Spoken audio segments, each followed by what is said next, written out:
ने कहा है कि नेताओं ने नाटो प्रतिक्रिया बल की कुछ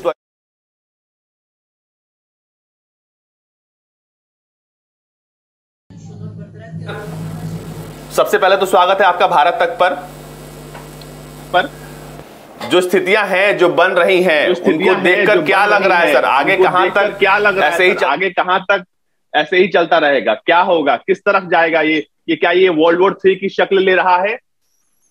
जी, पहली बात तो वर्ल्ड वॉर 3 की ओर तो ये जाएगा ही नहीं। मैं बिल्कुल नहीं मानना है कि वर्ल्ड वॉर 3 की तरफ जाएगा। दूसरी बात, क्या शक्ल ले रहा है ये जो प्रेसिडेंट है रशिया के प्रेसिडेंट व्लादिमीर पुतिन, इनकी नीयत, इनकी इंटेंशन बिल्कुल साफ दिखाई दे रही है कि इनका दरअसल मकसद, और ये कह भी रहे थे कि मकसद नहीं था कि ये यूक्रेन पे हमला बोले या धावा बोले या उनको इन्वेड करें, ना, उनकी नियत ही नहीं थी ये। या अक्सर जंग लड़ी जाती है किस लिए? बहुत लोग लड़ते हैं कि भाई जमीन के लिए, गल्फ लड़ी गई थी तेल के लिए, एक मकसद होता है। इनका मकसद बहुत एक क्लियर, वेरी सिंपल था। मैं आपको थोड़ा इतिहास में ले आता हूं। 1991 में जब डिसइंटीग्रेशन हुआ यूएसएसआर का, तो उस टाइम पे जो अमेरिका के फॉरेन सेक्रेटरी थे जेम्स बेकर, इन्होंने एक प्रॉमिस किया था मिखाइल गोर्बाचोव को, जो उस टाइम पे यूएसएसआर के प्रधानमंत्री के राष्ट्रपति थे। उन्हें कहा था कि नेटो का एक्सपेंशन ईस्टवर्ड, मतलब जर्मनी के आगे नहीं होएगा इसके बाद। अब आप देखिए 4 फेजेस में 14 कंट्रियां इसमें इंडक्ट हुई। 2004 में हमने देखा कि दोबारा और कंट्रियां ज्वाइन करी। 2008 में जब, और रशिया ने एक रेड लाइन ड्रॉ कर ली थी कि भाई जॉर्जिया और यूक्रेन, वो साफ थे, बहुत क्लियर थे कि इसके बाद इनको नेटो में नहीं आना चाहिए। मगर देखिए 2008 में रशिया ने जॉर्जिया पे हमला किया, 2014 में इन्होंने क्रीमिया पे हमला किया जो कि पेनिनसुला है ब्लैक सी के जरिए, अब जाके ये यूक्रेन पे आए। अब क्या इनकी नियत सही थी? ये नियत मतलब सही थी, ये कह रहा हूं कि इनकी नियत साफ थी कि यूक्रेन की जो पॉलिटिकल लीडरशिप है, जो उनके राष्ट्रपति हैं, उनको वहां से हटाना है। इनको सिविल पॉपुलेशन पे, हालांकि कोलैटरल डैमेज हुआ, सिविल बिल्डिंग्स गिरी, वो उनको इनसे दुश्मनी नहीं थी। उनको सिविलियंस पे कोई हमला नहीं करना था, ना ही इनको कंट्री पे इन्वेड करना था। इनको बेसिकली वहां की लीडरशिप को हटाना था, जो कि इन्होंने हटाया भी एक तरीके से, और वहां पे मार्शल लॉ आ गया है। और मैं इसको कई बचकानी हरकत मानता हूं जो यूक्रेन की जो लीडरशिप है वो संभाल नहीं पा रही। भाई व्लादिमीर, एक तरीके से व्लादिमीर कहेंगे रशियन में, और यूक्रेन में कहेंगे व्लादिमीर ज़ेलेंस्की, जो कि उनके जो पहले कॉमेडियन थे, एक्टर थे, वहां से 2019 में इलेक्शन जीत के ये राष्ट्रपति बन गए वहां के। अब ये भाप नहीं पाए कि रूस असल में चाह क्या रहा है, और ये आ गए बातों में अमेरिका इस्तेमाल करके। जो कोल्ड वॉर थी, मैं आपको लेट 80s की बात बताता हूं, मैं आपको जो कोल्ड वॉर थी अमेरिका और रूस के बीच में, उन्होंने इस्तेमाल किया बड़े अच्छे तरीके से यूक्रेन का, और यूक्रेन आ गए उनकी बातों में, और यूक्रेन के आगे गाजर डालते रहे सालों तक, तुमको नेटो में मेंबरशिप मिल जाएगी। अब देखिए ये यहां पे आती है पॉलिटिक्स की बात, राजनीति की बात। यहां पे इनको क्या इंटरेस्ट था? इनको इंटरेस्ट था अपनी कंट्री की सुरक्षा के लिए ना, मुझे लगता नहीं है। इनको था इंटरेस्ट अपनी सत्ता बचाने का, अपनी कुर्सी बचाने का, ताकि इनके पावर में रहे और इनको अगले बार भी, अगले इलेक्शन में भी ये आते रहे। ऐसे इस्तेमाल करते हैं पॉलिटिशियन। आम लोगों का, आम जनता का खून खराबा होता है, वो किसी भी हद तक जा सकते हैं। अब देखिए लीडरशिप की बात करते हैं, भाई ये मौका था। अब मैं आपको कहता हूं 1997 में जब तालिबान अफगानिस्तान में आई थी, तो डॉक्टर मोहम्मद नजीबुल्लाह, उनके प्रेसिडेंट को, राष्ट्रपति को लैंप पोस्ट से लटका दिया था तालिबान ने, लेकिन वो छोड़ के नहीं भागे थे जब वो यूएन के ऑफिस में श्रेय ले रहे थे। अब देखिए अफगानिस्तान के राष्ट्रपति अभी भी भाग गए थे वहां से, अफगानिस्तान छोड़ के। अभी ज़ेलेंस्की भी, इनको खतरा था कि अगर वो रुक जाए यूक्रेन में तो रशियन आर्मी आके इनको लटका देगी, इनको मार देगी। तो इन्होंने क्या करा? इन्होंने तुर्की जहाज में ये भाग गए वहां से, देश छोड़ के जर्मनी जाके पहुंच गए। और मेरा ऐसा मानना है कि तैयब एर्डोगन, जो तुर्की के राष्ट्रपति हैं, इनकी बात हुई थी व्लादिमीर पुतिन से, इनकी बात हुई व्लादिमीर ज़ेलेंस्की से, और एक अंडरस्टैंडिंग हुई एक तरीके से, क्योंकि जहां पे अगर कॉमन सेंस लगाई जाए, देखिए एयर ट्रैफिक पूरा ब्लॉक था, एयर रूट्स ब्लॉक थे। परसों हमारा जहाज गया था एयर इंडिया का, लेकिन ईरान से ही वापस आ गया खाली हाथ, बिना कोई पैसेंजर लिए। सारे एयर रूट्स ब्लॉक्ड हैं।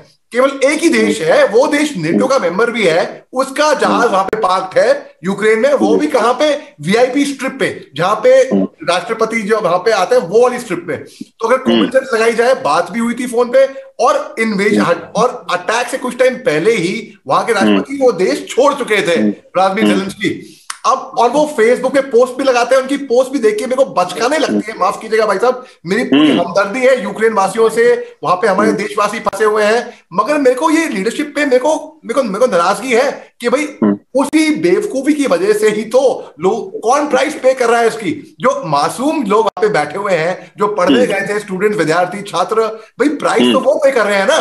राजनीति में खेल के तो आप निकल जाएंगे, आप तो कट लिए पतली गली से। अमेरिका भी इनको गाजर दिखा के पतली गली से कट गई, बोला हम किसी, तुम आगे बढ़ो, हम तुम्हारे साथ हैं, ये करके वो जोश में भी आ गए। अब कहां है अमेरिका, कहां है नेटो फोर्सेस? जो लोग बड़े बड़े वादे कर रहे थे, हम किसी से कम नहीं, लेकिन खुद में दम नहीं है, हम, तुम ये करो, हम तुम्हारे साथ में, कहां है वो लोग आज की तारीख में? नेटो अपनी फोर्सेस नहीं भेजेगा, जिसमें तकरीबन 30 नेशन हैं जिसमें, और उसमें नेटो अगर अपनी फोर्स भेजता भी है, पहली बात तो नेटो भेज ही सकता है, अगर नेटो अपनी फोर्स भेजता भी है तो ये एक और गलती होगी। क्यों? क्योंकि तब जाके, जैसे आपने बोला, ये तीसरे विश्व युद्ध में ये बदल सकता है। अब चीन इस मौके का फायदा उठा के, मान लो अगर चीन ने ताइवान पे भी हमला बोल दिया, वो आइडिया उनके दिमाग में आ गया है, और अब अमेरिका क्या कर सकता है? ज्यादा से ज्यादा रूस पे प्रतिबंधी, सैंक्शन, रोक, व्यापार के, इकोनॉमिक्स, बैंक, फाइनेंशियल, बेसिकली उसमें रोक लगा दे। जापान ने भी रोक लगाए हैं कि जो डोनबास इलाके के जो 2 नए देश अभी 3 दिन पहले रूस ने आइडेंटिफाई करे हैं, ने रिकॉग्नाइज करे हैं, ये लड़ाई चल रही थी 2014 से, उन पे भी रोक लगाई है कि उनको हम वीजा नहीं देंगे। अपनी तरफ से छोटी मोटी रोक जो भी होगी, रोक टोक लोग लगा रहे हैं, अपना अपना चिपन कर रहे हैं, ठीक है। यूके ने भी, यूरोपियन नेशंस ने भी रोक लगाई है, ठीक है, अच्छी बात है। मगर आपको बताता हूं मैं आपको क्या होगा और रोक लगाने से। लगाइए रोक, बेशक लगाइए, और लगानी भी चाहिए, क्योंकि हम फोर्स तो भेज नहीं सकते, नेटो अपनी फोर्स। अब रोक लगाने से रशिया ने अपने आप को इतना मजबूत बनाया है। अल्लामा इकबाल ने कहा था, खुद ही को कर बुलंद इतना कि हर तकदीर से पहले खुदा बंदे से खुद पूछे, बता तेरी रजा क्या है।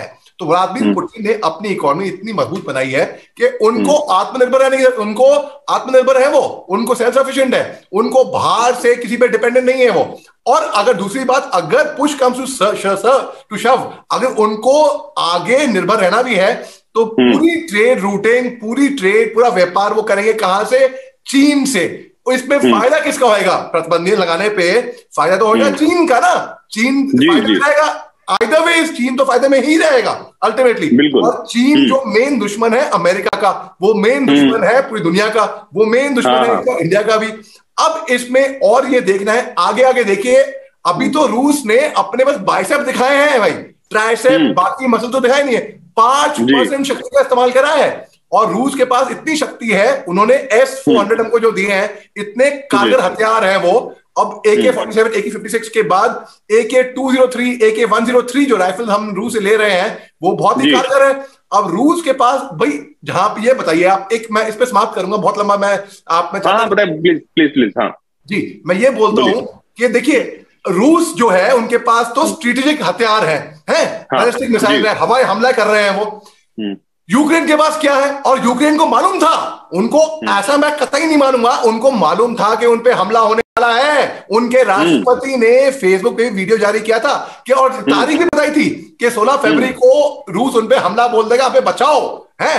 अच्छा, ये बचकाने की हरकत नहीं हुई क्या? ये लीडरशिप, अगर फर्ज करिए मैं 20-21 साल का एक यंग लेफ्टिनेंट रहा हूं फौज में है, और मेरे पीछे एक प्लाटून है, एक QRT है, क्विक रिएक्शन टीम, 10 जवान मेरे पीछे हैं, और हम खतरे के यहां से जा रहे हैं भाई। अगर मैं घबराऊंगा, अगर मैं बिल्कुल डरूंगा, तो मेरे बंदों का क्या हाल होगा आप सोच सकते हैं। लेकिन अगर वहां पे मैंने बहादुरी दिखा दी और बोला फॉलो मी, तो मेरे पीछे लोग आएंगे, वो लीडरशिप मेरी फॉलो करेंगे भाई। ये अब वो अभी भी जो पोस्ट वहां से आती नजर आ रही हैं ज़ेलेंस्की की, जिनका काम था उनको हंसाना पहले एज अ कॉमेडियन, भाई मेरे को ये ताजुब होता है। वो कह रहे हैं कि हमें अकेला छोड़ दिया और हमारे पास कोई नहीं है।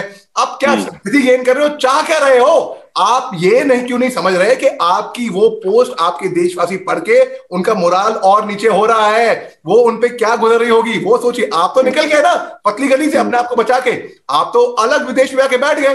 बाकी जो लोग वहां पे अटके हुए हैं जहां पे गोलीबारी हो रही है, भाई गोली की जो जब गोलियां चलती हैं, जब गोलीबारी होती है, मैं आपको क्या बताऊं भाई, मैं वो फीलिंग ही अलग है, वो अलग तनाव है, वो स्ट्रेस अलग है, मैं उसे गुजर चुका हूं। इसलिए मैं कह रहा हूं, जब आप देखते हैं आपके नजरों के आके लोग मर रहे हैं, धुआं धुआं गोलियां चल रही हैं, तो वो फीलिंग ही अलग आती है एक जहन में। अब आप तो छोड़ के चले गए, वहां के जो राष्ट्रपति वो छोड़ के चले गए, और वहां के लोग अभी अंडरग्राउंड में लड़ रहे हैं, मर रहे हैं, और बोल रहे हैं हमें एम्बेसी से खाली हमें इवैक्यूएट कराएं। भाई उनकी फैमिलीज परेशान है।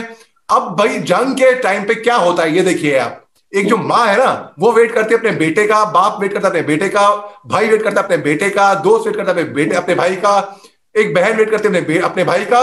मगर आखिर तौर में तो जो राजनीति में है, जो सत्ता में है, जो पॉलिटिशियंस हैं, वो आगे जाके हाथ मिलाते हैं। तो ये जंग कभी भी कोई भी सोल्यूशन नहीं है, कभी भी किसी भी चीज का। हाँ मैं मानता हूं कि यूक्रेन ने भी रशिया को उत्साया, मान लिया, इसमें कोई शक की बात नहीं है। मगर क्या रशिया का ये एक्शन जस्टिफाइड है? मैं तो कतई इसको जस्टिफाइड नहीं कहूंगा, क्योंकि मैं कहता हूं कि two wrongs don't make a right. पहली बात तो अब ये तो बात वही होगी ना कि भाई इसने मेरा किराया नहीं दिया 8 महीने से, मैं बार बार कह रहा हूं किराया दो किराया दो किराया दो, और ये देने को तैयार नहीं है, तो मैंने जाके इसको जान से मार डाला, मैंने कानून को हाथ में ले लिया और मार दिया। नहीं गलत बात है ना मर्डर। भाई मैं मार्शल आर्टिस्ट हूं, मार्शल आर्ट्स में क्या सिखाया जाता है कि सेल्फ डिफेंस के लिए हमें ट्रेनिंग दी जाती है, सेल्फ डिफेंस के लिए, नहीं कि भाई आप जाके किसी पे अटैक करने लगे। कोई अगर हम पे उंगली हाथ उठाता है तब उसकी उंगली कैसे तोड़नी, वो भी काम आता है, और अच्छे से आता है, और बड़े अच्छे से आता है। लेकिन हम करेंगे नहीं ऐसा जब तक कोई आके हमको इतना प्रोवोक नहीं, हम पे हाथ ना उठाए। गाली गलौज कर रहा है, हम भी कर सकते हैं, हम काम हमें भी आता है, लेकिन अगर आके उंगली भी उठा दी तो हम हाथ उखाड़ देंगे उसका वहां से। तो मगर यहाँ पे तो यूक्रेन के पास क्षमता नहीं थी, यूक्रेन के पास बिल्कुल ना हिम्मत थी। हाँ गुरिल्ला वॉरफेयर में बहुत ट्रेन थे। अब एक और बचकानी बात आता हूं मैं आपको, देखिए रूस जो है स्ट्रेटेजिक हथियारों का इस्तेमाल कर रहा है। यूक्रेन ने क्या बोला है, जो सिविलियन लड़ना चाहते हैं हमारी सरकार उनको बंदूकें दे देगी, उनको आर्म्स दे देगी, जाओ लड़ो। भाई ऐसे होता है क्या? फौज में हम लोग तो बेवकूफ है भाई, हम तो बुद्धू हैं। हम लोग सालों की ट्रेनिंग लेके तब जाके हम सीखते हैं बंदूक पकड़ते कैसे हैं, चलाना तो दूर की बात है। सालों की ट्रेनिंग के बाद, मुशक्कत के बाद, पसीना बहाने के बाद आप सिविलियन को हथियार दे दोगे, जाओ लड़ो। भाई कोई गुलेल थोड़ा दे रहे हैं, हम हथियार दे रहे हैं। अब ऐसे अगर पकड़ के दे दिया हथियार किसी को, सिविलियन को, बहुत बहादुर है, लड़ेगा, सिविल वॉर करेगा। अरे भाई आपकी ट्रेनिंग नहीं हुई, आप में जज्बा तो है, जज्बा हम सब में होता है, सब में राष्ट्रवाद का जज्बा होता है, आप में है, मेरे में है, जितने लोग हमें सुन रहे हैं ये लोग, ये सब में है, हर एक में है। मगर अगर किसी को बिना ट्रेनिंग के हथियार दे दिया जाए तो वो तो अपने बाजू वाले को ही मार देगा ना, खुद को ही मार देगा गलती से, क्या पता।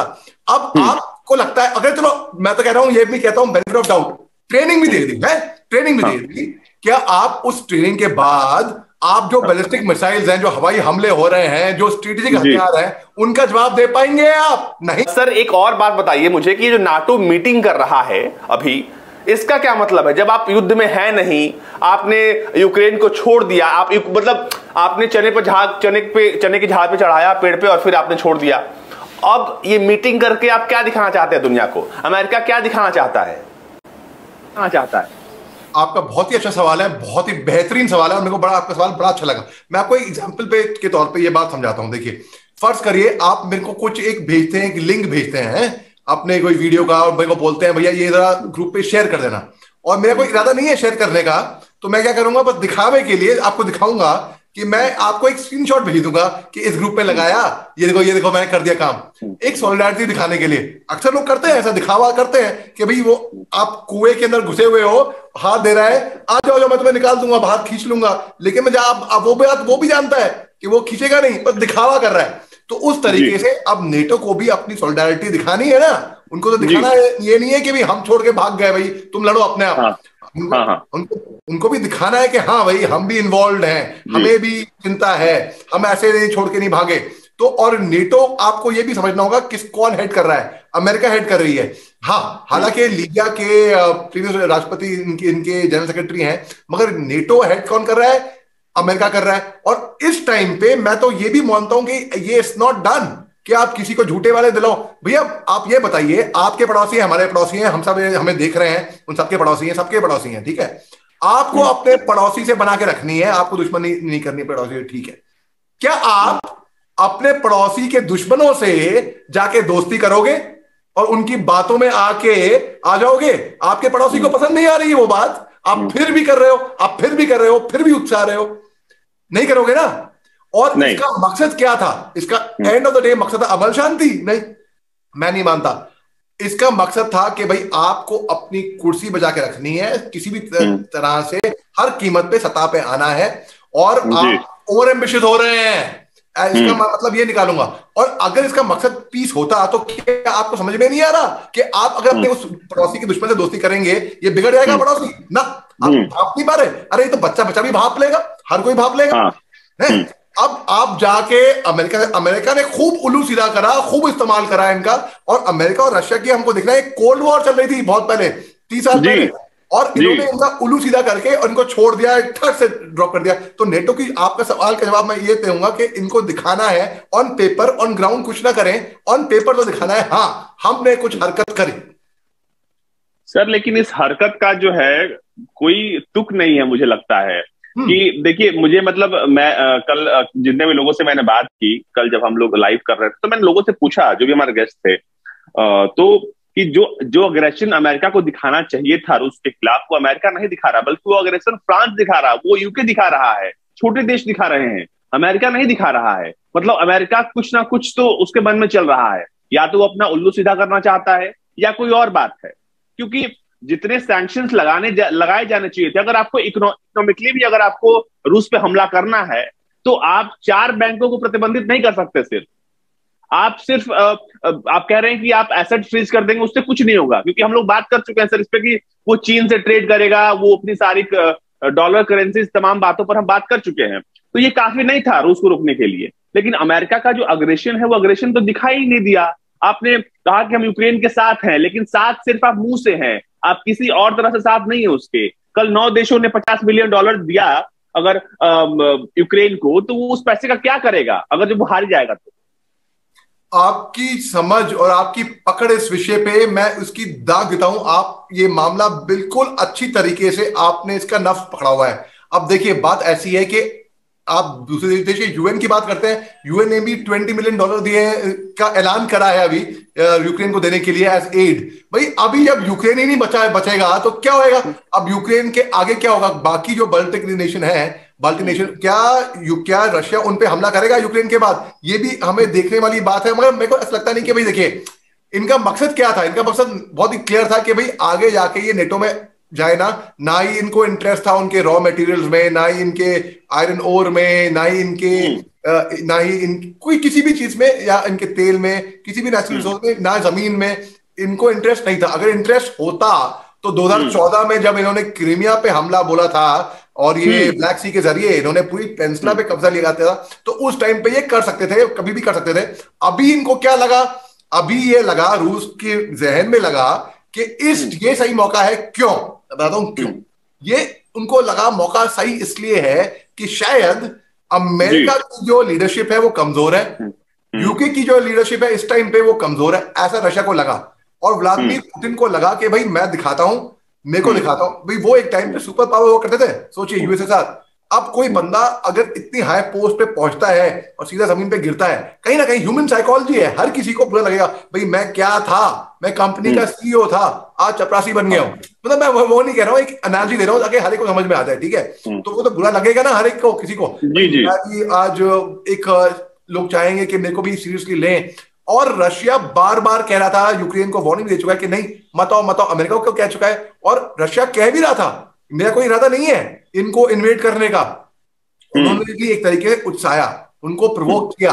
और यूक्रेन और मेरे को ताजुब हो रहा है ये देख के। अच्छा, और अच्छी बात ये है कि हिंदुस्तान का स्टैंड, ये बहुत लोग पूछ रहे हैं हिंदुस्तान का स्टैंड क्या होएगा। जी जी जी जी। और मैंने आपकी देखिए मन की भाषा यहीं पकड़ ली। मेरे को मालूम था ये भी सवाल आप शायद पूछेंगे, तो और बहुत लोगों के दिल में भी ये विचार है। अब भी हम आमतौर पे गुफ्तगू कर रहे हैं, हम एक दूसरे की भाषा बिना कहे पकड़ पा रहे हैं, हम भाप पा रहे हैं।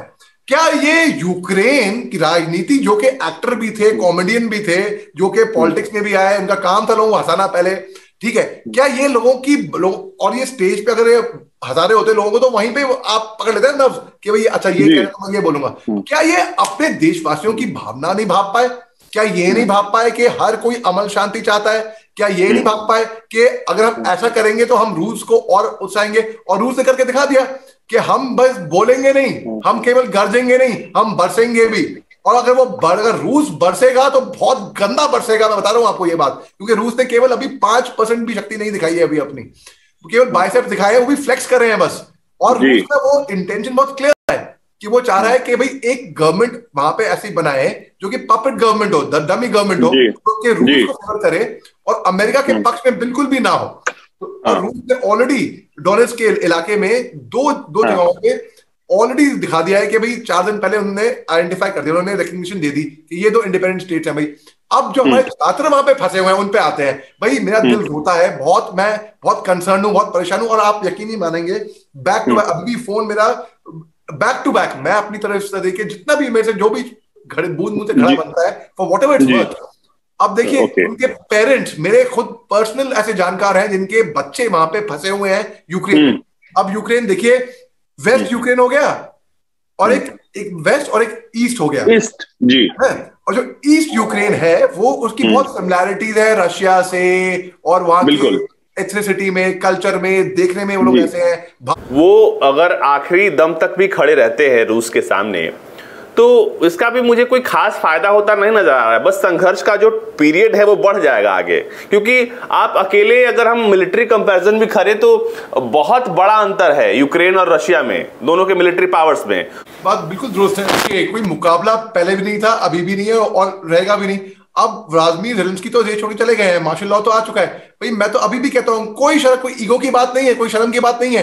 हथियार रूस ने बोला भी है अगर यूक्रेन हथियार डाल दे और तो हम राजी हैं उनसे। आपको मैं एक और एग्जांपल देता हूं, ताकि मैं एग्जांपल और एनालिसिस इसलिए देता हूं ताकि हर कोई कनेक्ट कर पाए जो हम बात कर रहे हैं। जो पॉलिटिक्स में इंटरेस्ट रुचि भी रखता है उसको मालूम, कई लोग ऐसे भी हैं वो यार रूस चाह क्या रहा है, ये क्यों हमला कर रहा है। कई लोग अभी भी हैं, आज सुबह तक मैं कह रहा हूं, मेरे खुद के दोस्त लोग हैं जो बड़े विद्वान भी हैं, तो मैं उनकी ताकि हर एक को समझ में आ जाए। जब विद्वान लोगों को भी मालूम नहीं है ये बात, तो भाई मैं उम्मीद नहीं करता हर किसी को मालूम होगा। अब मैं ये बोलता हूँ, देखिए फर्ज करिए मैं आपको धमका रहा हूं भाई कि आपके पास कुछ चीज है तो मेरे को दे दिया, या मैं कोई बात करवाने के लिए आपसे, आप मेरी बात पे राजी नहीं हो रहे हैं, तो मैं क्या करा, भगवान ऐसा नहीं करूंगा, नहीं ऐसी एग्जाम्पल दे रहा हूं मैं एक लंबा सा एक रामपुरी छुरा निकाला और बोला मेरी बात मानो। आपने मेरी बात नहीं मानी तो फिर मैं और करीब आया आपके पास, आप मालूम है ये कानून को हाथ नहीं लेगा, ये नहीं करेगा, कुछ भी नहीं करेगा, और अगर किया भी तो मेरा बड़ा भाई है वो मेरे को बचा लेगा आगे, है जी जी। मैं और करीब आया, फिर मैंने आपकी गर्दन में रख दिया वो छुरा। फिर आपको नहीं बड़ा भाई है, बड़ा भाई कह रहा है कुछ नहीं करेगा, हम है ना, मैं हूं ना, और आपको पूरा यकीन है, पूरा भरोसा है बड़े भाई पे, बड़ा भाई आके बचा लेगा आपको। फिर मैंने कहा बात मान लो, आपने फिर भी बात नहीं मानी, तो वो छुरा हल्का था, फिर मैंने डाला और थोड़ा खून निकला उसमें से। अरे सच में काट दिया भैया, सच में काट दिया, अरे बचाओ। और बड़ा भाई देख के नहीं हम बचा नहीं पाएंगे। बड़ा भाई वहां से 9-11 हो गया। अब क्या करेंगे आप, बस वही सिचुएशन आपको दे रहा हूं मैं यहाँ पे वही सिचुएशन। अब इसमें समझदारी की बात क्या होगी, आपका गला कट रहा है, खून निकल रहा है, आप लड़ेंगे, आप लड़ने के काबिल नहीं है, आप उस पोजीशन में नहीं है, आपके हथियार देंगे सिविलियंस को। उस टाइम पे समझदारी है, कोई ईगो की बात नहीं है। मरते दम तक जो कहते हैं हम लड़ेंगे अरे लड़ेंगे मरते दम तक भी हमारे हिंदुस्तान ने भी मरते दम में लड़ाई करी। देशतान सिंह भारती जो कोई मुकाबला नहीं था, जो कि 120 जवान और 3,000 चीनी सैनिक, लेकिन वो लड़े, उनको परमवीर चक्र भी मिला। वहां पे एक टक्कर की भी लड़ाई थी, एक तरीके से उनकी बहादुरी थी। यहाँ पे कोई बहादुरी नहीं है, तो बेवकूफी हुई। अगर वो सरेंडर नहीं करते हैं, हथियार नहीं डालते हैं, तो नुकसान किसका हो रहा है at the end of the day? Russia का, यूक्रेन का, यूक्रेन के देशवासियों का, हमारे भाई बहन जो हिंदुस्तानी वहां पे अटके हुए हैं उनका, और यूक्रेन की। एक और आपको मैं बचकानी बात बताता हूं मैं आपको। देखिए कोई मेरे को वो नहीं है यूक्रेन से, मगर मेरे को गुस्सा इस बात का आ रहा है कि ऐसी बचकानी चीजों के जो नेतागिरी लोग करते हैं, जो सियासत खेलते हैं, उनके लिए बाकी आम जनता, आप मैं जैसे लोग वहां पे जो बैठे हैं, वो प्राइस पे करते हैं। भाई सन 1998 में हिंदुस्तान ने न्यूक्लियर टेस्टिंग करी थी, तब यूक्रेन ने इसका विरोध किया था, ठीक है। 25 स्टेट्स के साथ इन्होंने यूएन जनरल काउंसिल में इंडिया के खिलाफ वोट भी किया, ठीक है। इन्होंने पाकिस्तान को टैंक सप्लाई करे जो कि हिंदुस्तान के खिलाफ, मालूम था सबको कि हिंदुस्तान के खिलाफ होंगे, इस्तेमाल होगा उसका। जी हाँ, ठीक है। उसके बावजूद भी कोई हमने पर्सनली नहीं ली। हर एक को हक बनता है कि अपने अपनी रोजी रोटी के लिए अपना काम करे, अपना ठीक है, अपनी मेहनत से कमाई करे, ट्रेड करे। क्या हिंदुस्तान ने कभी वो पर्सनली नहीं किया? अभी 2 दिन पहले यूक्रेन के जो राजदूतावास हैं कि एम्बेसडर बोलते हैं कि नरेंद्र मोदी जी का बड़ा अच्छा रिश्ता है व्लादिमीर पुतिन के साथ। इगोर पॉलिखा ने ये बयान दिया था, इगोर पॉलिखा ने बयान दिया था और कहा था कि वो बात करें क्योंकि भारत उन देशों में है जिसका जो इम्पैक्ट है वो रशिया पे है और वो अपनी बात से उसके प्रभावित कर सकता है। फिर भी हमने कुछ भी चीज उनकी पर्सनली, हम कहते हैं भाई यूक्रेन अभी भी हमारा छोटा भाई है, दोस्त की तरह है। हमारे कितने वहां पे विद्यार्थी हैं हमारे, बल्कि हम एक तरीके से भले जितना रूस करता है, डिफेंस पार्टनर हमारा 70% से ऊपर का धंधा संभालता है हमारा डिफेंस का, उससे ज्यादा नहीं, मगर रूस फिर भी, ये यूक्रेन भी हमारा भी डिफेंस पार्टनर है एक तरीके से, मैं अभी भी कहता हूं। और यूक्रेन भी, उससे भी हमारी हमदर्दी रशिया से भी है, यूक्रेन से भी है।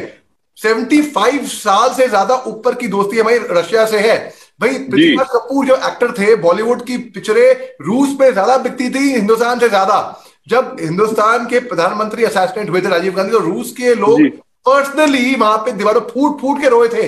एक इमोशनल, एक हमारा रूस के साथ एक इकोनॉमिकल फ्रेंडशिप नहीं ही है केवल, डिप्लोमेटिक, पॉलिटिकल या मिलिट्री ना, एक इमोशनल कनेक्ट भी है, एक इमोशनल फ्रेंडशिप भी है। रूस हिंदुस्तान, ओ भाई भाई फ्रेंड्स, दोस्ती है। क्योंकि हिंदुस्तान जब दोस्ती करता है टूट के करता है। नेपाल, भूटान, रूस जो उनके दोस्त है, उनसे कोई ऐसा कोई मतलब की बात नहीं है।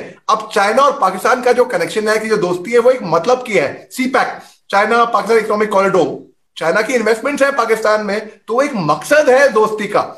अब मैं बताऊं, इमरान खान पाकिस्तान के राष्ट्रपति के प्रधानमंत्री मौके का फायदा उठाते हुए देखा, जहां जहां मुंह मारने की कोशिश आई वो छोड़ेंगे नहीं। कि वहां के राष्ट्रपति, यूक्रेन के राष्ट्रपति जेलेंस्की ने मना कर दिया है कि वो नहीं जाएंगे, वो वहीं पर रहेंगे, लड़ाई लड़ेंगे। हालांकि ये लड़ाई वो कब तक लड़ेंगे ये तो आगे आने वाला वक्त बताएगा। ये सबको हक बनता है कि अगर वोट डालना है या नहीं डालना है, हमें दूर रहना है, वो सबका हक बनता है। और एक इंडिविजुअल राय होती है हर एक की। जैसे हम अगर पार्टी के लिए वोट करते हैं, डिपेंड करता है कि कौन करेगा बीजेपी के लिए, कौन करेगा कांग्रेस के लिए, कौन आम आदमी के लिए, कौन समाजवादी पार्टी के लिए, कौन बीएसपी के लिए, कौन जिसके लिए, वो अपने अपने पे डिपेंड है। उसी तरीके से जैसे हम इंडिविजुअली वोट डालते हैं, हर देश का जो रिप्रेजेंटेटिव है उसको हक बनता है कि हमें वोट डालना है कि नहीं डालना है, पहली बात तो। और जो आपने एक बयान दिया, जो बयान आ रहा है भाई, मैं इनको ये बोल दूं जो हमें सुन रहे हैं कि बहादुरी और बेवकूफी में फर्क होता है। बहादुरी वहां दिखाई जाती है जहां पे कोई चांस है, आप लड़के डट के लड़ोगे, ठीक है। और बेवकूफी होती है, मालूम है, पिटोगे हैं, और खुद तो पिटोगे, ठीक है, कोई बात नहीं, खुद पिटो, ठीक है, अच्छे से पिटो भाई, साथ में औरों को क्यों डुबा रहे हो? खुद तो डूबो हो साथ में, और आपको कोई हक नहीं बनता है साथ में पूरे जहाज को डुबा दे। और जो कैप्टन होता है शिप का, उसकी जिम्मेदारी होती है कि भाई जहाज ना डूबे, जो टाइटैनिक, और लोग भी सुरक्षित रहे, और मेंबर्स हैं। बिल्कुल। तो टाइटैनिक जब डूबी थी, उनके कैप्टन ने कहते थे कि पहले महिला और बच्चों को इवैक्यूएट किया जाएगा, उसके बाद ही देखेंगे हम आगे बाद में। तो आपकी जिम्मेदारी है as the president, as the commander, as the person in charge. भाई राष्ट्रपति एक फादर की तरह होता है। फादर तो कभी नहीं भागेगा छोड़ के अपने बच्चों को वहां से, वो तो अपने बच्चों की हिफाजत करेगा ना।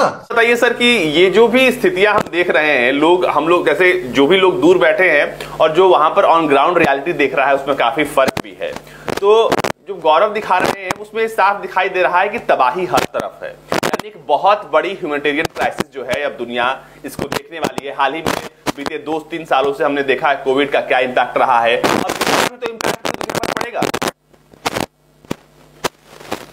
देखिए, मैं सबसे पहले आपके साथी गौरव सावंत के जज्बे, उनके जुनून, उनके हौसले, उनकी बहादुरी की मैं दाग देता हूं। उन्हें अपनी जान की परवाह ना कर अपनी जान की बाजी लगाकर, अपनी जान पे खेलकर यूक्रेन पहुंचे हैं, वहां से रिपोर्टिंग कर रहे हैं। जहां पे लोग वहां से निकलने की कोशिश कर रहे हैं और वो निकल नहीं पा रहे हैं, वहीं पे ही हिंदुस्तान से आपका एक पत्रकार जाता है और वहां पे रिपोर्टिंग करता है। क्यों? इसलिए ताकि जो लोग हमें सुन रहे हैं, जो यहाँ पे लोग चिंतकार हैं, वो यहाँ पे बैठे। कल मैं आपके चैनल आज तक पे था और अर्पिता से मेरी बात हो रही थी, और गौरव सावंत से भी बात हुई और मैंने ये भी कहा उनको, मैं इनकी दाग दी, उनके फादर को ब्रिगेडियर सावंत साहब को मैं जानता हूं अच्छे से, उनको मैं सलाम करता हूं। तो ये आपकी काबिले तारीफ है आपकी और आपके चैनल की।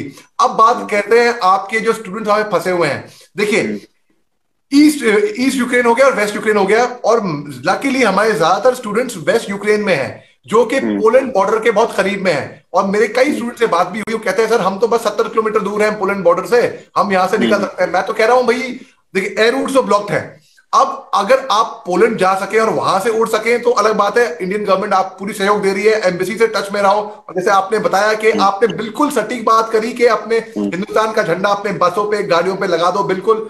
और एक सफेद झंडा भी होता है, वो पीस कहलाता है, वो शांति के लिए होता है, एक सफेद झंडा भी लगाना बिल्कुल। और मैं ये भी कहूंगा कि भाई अगर आपको अंडरग्राउंड शेल्टर मिले हुए हैं, अगर वो नसीब हुए हुए हैं, आप उनको आप रियलाइज करो, आप बहुत खुश नसीब हो। हर एक को अंडरग्राउंड शेल्टर नहीं नसीब हो रहे, वो लोग बिल्डिंग में हैं। भाई मैं बंकर में रहा हूं, अंडरग्राउंड रहा हूं, इंडिया पाकिस्तान बॉर्डर पे 30 मीटर के फासले पे था मैं, सन 2003 से 2005, 30 मीटर अंडरग्राउंड बंकर में। और मैं जानता हूं कि अंडरग्राउंड बंकर में जो कितनी कठिनाइयां आती हैं, जो आराम से आपको एक घर पे मिलता है वो आराम नहीं होगा, मैं मानता हूं। मैं ये भी कहूंगा कि अगर आपको दिन में एक रोटी खा के सो जाना है, सर्वाइव कर लो, कोई बात नहीं भाई, बाहर इसके अलावा बाहर निकलो। और जो जहां पे अगर आपको अंडरग्राउंड शेल्टर नसीब हुए हैं, मैं तो कहूंगा कि आप महफूज हैं। क्यों? मैं बताता हूं उसका लॉजिकली आपको एक्सप्लेनेशन। हवाई हमला हुआ या मिसाइल गिरा, तो अगर आप अंडरग्राउंड है आप बचे हुए हैं। अगर बिल्डिंग पे गिर गया खुदा ना खास्ता, देखिए रशिया ने बोला है कि वो सिविल एस्टेब्लिशमेंट पे हमला नहीं करेगा, मिलिट्री एस्टेब्लिशमेंट को उड़ाएगा, ठीक है। मैं कहता हूं कोलैटरल डैमेज कैसे होता है, एक्सीडेंट्स कैसे होते हैं। अच्छे ड्राइवर गाड़ी ठोक देते हैं भैया, अच्छे ड्राइवर, रात की नींद खींची हुई है। तो अगर मिसाइल या बम कहीं पे गिर रहा है मिलिट्री एस्टेब्लिशमेंट में, इरादा वहां पे था मगर चूक के निशाना कहीं और गिरता है, तो फिर अगर जाने गई मासूमों की, जो कि गई भी है, तो कौन जिम्मेदार होगा? किसको? कोई आप लॉ में केस करोगे, मर्डर का चार्ज करोगे, नहीं कर पाओगे ना, ये तो जंग है भाई। तो अगर आपको अंडरग्राउंड शेल्टर मिला हुआ है, अपने आप खुश नसीब मानो। और मैं इनके खानदान वालों को, परिवार वालों को, शुभचिंतक जो है हिंदुस्तान में, उनको यकीन दिलाना चाहता हूं कि आप बेफिक्र रहिए। जो लोग वहां पे हैं ऑन ग्राउंड जो है, उनको बेहतर पता है। और यहां से कई लोग, क्या होता है अक्सर, मैं ऑपरेशन कर रहा हूं और मेरे जो सीनियर अधिकारी हैं वो फोन पे या सेट पे बोलेंगे, अरे उग्रवादी ठोका नहीं ठोका, क्या एक्शन है वहां पे?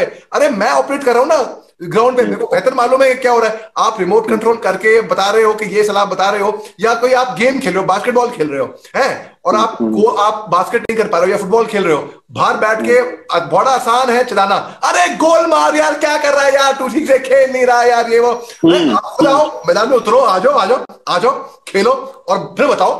तो जो लोग वहां पे ऑन ग्राउंड हैं उनको बेहतर मालूम है, जो लोग यहाँ से उनको रिमोट करने की मैं जानता हूं, उनकी भावना मैं समझता हूं, बिल्कुल वो चिंता में बोल रहे हैं, कंसर्न।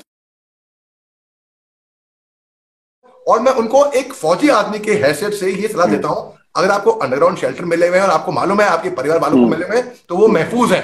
वो दाएं बाएं भटके ना, वो निकलने की कोशिश ना करें कि भाई हम निकल जाएंगे पोलैंड से। अरे रास्ते में, पोलैंड के रास्ते में कुछ हो गया तो कौन जवाब देगा? और मेरे को बहुत फिक्र है इस बात की, मेरे को बहुत। जी तो सर एक अपडेट दे देते हैं, जो भारतीय छात्र अगर हमें देख रहे हैं तो मैं बता देता हूं कि 10:56 पर सुबह में मुंबई से रोमानिया के बुखारेस्ट के लिए जो विमान है वो पहुंच चुका है। उसमें अपने लोगों को वहां से इवैक्यूएट करा रहा है, और जो हर वो मुमकिन कोशिश, जो भारत को करना चाहिए, भारत वो कर रहा है। और मुझे लगता है कि ये एक एग्जाम्पल है कि आप किस तरीके से कितने भी बुरे हालात हों, अगर आपको इवैक्यूएशन ऑपरेशन चलाने हैं तो आपको भारत से सीख लेनी चाहिए। बिल्कुल, आपने बिल्कुल सही फरमाया। भारत ने दिखाया हुआ है कि उनको चिंता अपने देशवासियों की जो यहाँ पे है उनकी ही नहीं है। इतिहास में भी, मैं आपको गल्फ वॉर के जमाने में ले आता हूं मैं, गल्फ वॉर में भी हिंदुस्तान ने जो ऑपरेशन चलाए थे वहां पे, जो इवैक्यूएट किया था लोगों को कुवैत से, इस पे फिल्म भी बनी हुई है इन पे, आपने देखा काबिले तारीफ है जो ऑपरेशन भारत ने चलाए हैं। भारत ने अफगानिस्तान में जब तालिबान का कब्जा हो गया था 15 अगस्त को पिछले साल, तब वहां से भी लोगों को वहां से निकाला, केवल हिंदुस्तानियों को भी नहीं, अफगान नेशनल्स को भी वहां से निकाला महफूज तरीके से। तो भारत एड़ी चोटी का जोर लगा रहा है पूरा। अगर लोग सोच रहे हैं कि हमें दरखास्त है इंडियन एम्बेसी से या भारत सरकार से कि भाई आपको क्या लगता है कि भारत सरकार पूरी कोशिश नहीं कर रही? पूरी कोशिश कर रही है, सब सब हर जगह से सक्षम है और सब लोग वहां से महफूज निकलेंगे। या किसी को घबराने की जरूरत नहीं है। मुश्किल घड़ी है, मैं जानता हूं, लेकिन टल जाएगी। घबराने की कोई बात नहीं है। आप अपना बस मनोबल ऊंचा रखिए। और मैं बताता हूँ, ये बताइए कितनी उचित बात होगी, लेकिन मैं दिल की बात कहता हूं आपको, और मैं दिल से बोलता हूं, इसलिए लोग पसंद करते हैं सुनना भी। भाई मैं ये कहता हूं कि ये अभी माहौल नहीं है, मैं मानता हूं, लेकिन माफ कीजिएगा साहब, थोड़ा चुटकिलों पे वहां पे रह के चुटकिलों पे थोड़ा सहारा लीजिए, क्योंकि आप कुछ नहीं कर सकते ना वहां बैठ के। आप और टेंशन लेंगे, अरे बम गिर गया, गोला गिर गया, धुआं हो गया, ये आ गया, वो आ गया, उससे जहनी तौर पे और तनाव पड़ेगा।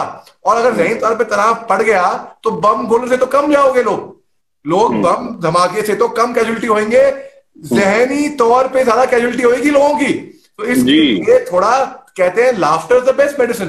तो अब कर क्या सकते हैं अगर आप फंस गए ऐसी सिचुएशन में? हाँ, कोशिश तो जारी रहेगी आपकी, लेकिन अपना और अपने साथियों का मनोबल बचाना। सबसे बड़ी बात मैंने क्या देखी भाई, मैं देखा जो इतने बच्चों से, मेरी सुबह से कल पिछले 2-3 दिनों से बच्चों के कई लोगों से मैं वेबिनार पे या यूट्यूब पे या चैनल्स पे या फोन पे ही बात कर रहा हूं। सबसे अच्छी बात मेरे को ये लगी, मेरे को हर एक बच्चा वहां पे मुस्कुराता हुआ पाया गया। हाँ जी, बहुत है, टेंशन बहुत है, मैं जानता हूं क्या, क्योंकि मैं समझ सकता हूं ना, जो आदमी हकीकत में उसी माहौल से गुजर चुका है एक अलग टाइम पे, उसको पता होगा एग्जैक्टली क्या हो रहा है। आपको वो तजुर्बा, वो एक्सपीरियंस फील करना होगा। थियोरेटिकली तो लोग बता देंगे कि ये समझ रहे हैं, तो उसके जहन से क्या गुजर रही है वो बात मैं समझता हूँ। और मैंने ये देखा, मैंने ये गौर किया, ये मेरा ऑब्जर्वेशन रहा है कि जितने भी बच्चे वहां से बात करते सब मुस्कुरा के, बड़े कामली कंपोज। आपको क्या लगता है, डर लग रहा होगा? डर सबको लग रहा होगा, डर सबको लगता है, गला सबको सूखता है, लेकिन डर के आगे जीत है। तो अगर इंसान बैठे, थोड़ा कामली सोचे, तो और दिमाग में, जहन में आइडियाज आएंगे। और प्रधानमंत्री साहब नरेंद्र मोदी जी की बात हुई थी प्रेसिडेंट व्लादिमीर पुतिन से 2 दिन पहले फोन पे। भाई उन्होंने भी कोई एक रास्ता अपनाया होगा, कोई एक बात बोली होगी, हमारे स्टूडेंट है, शांति की तो बात की ही होगी, उसके अलावा अपना एक्सप्रेस भी जताया होगा कि भाई हमारे वहां पे विद्यार्थी फंसे हुए हैं, हमारे नागरिक फंसे हुए हैं, उनको आप किसी तरह निकलने दीजिए, आप यहाँ से उस टाइम पे फायरिंग मत करेगा, ये कुछ तो एक स्ट्रेटेजी अपनाई होगी ना, कुछ तो एक रणनीति अपनाई होगी। और मगर ट्रैफिक जैम्स कितने हो रहे हैं, हर कोई हिंदुस्तानी नहीं, हर कोई जो वहां पे फंसा हुआ है वहां से निकलना चाहेगा। भाई ट्रैफिक जैम आम बंबई में हो जाते हैं, भाई लिंकिंग रोड पे, यहाँ पे गुड़गांव में NH8 पे हो जाते हैं, यहाँ पे हो जाते हैं ट्रैफिक, यहाँ पे घर पे हो जाते हैं, हल्का सा एक्सीडेंट हो गया, ट्रैफिक जैम, एक्सीडेंट। यहाँ पे तो बम धमाके हो रहे हैं, तो ट्रैफिक जैम तो बहुत लंबे लंबे वाले होंगे। हल्की सी बाढ़ आ जाती है, 4-4 दिन 2-2 दिन आप घर नहीं पहुंच पाते, ऐसा भी हुआ है। तो आप अगर आप देख लें तो आप सोच सकते हैं कि कितना ट्रैफिक जैम हो रहा होगा, कितनी वहां पे अफरा तफरी मच रही होगी।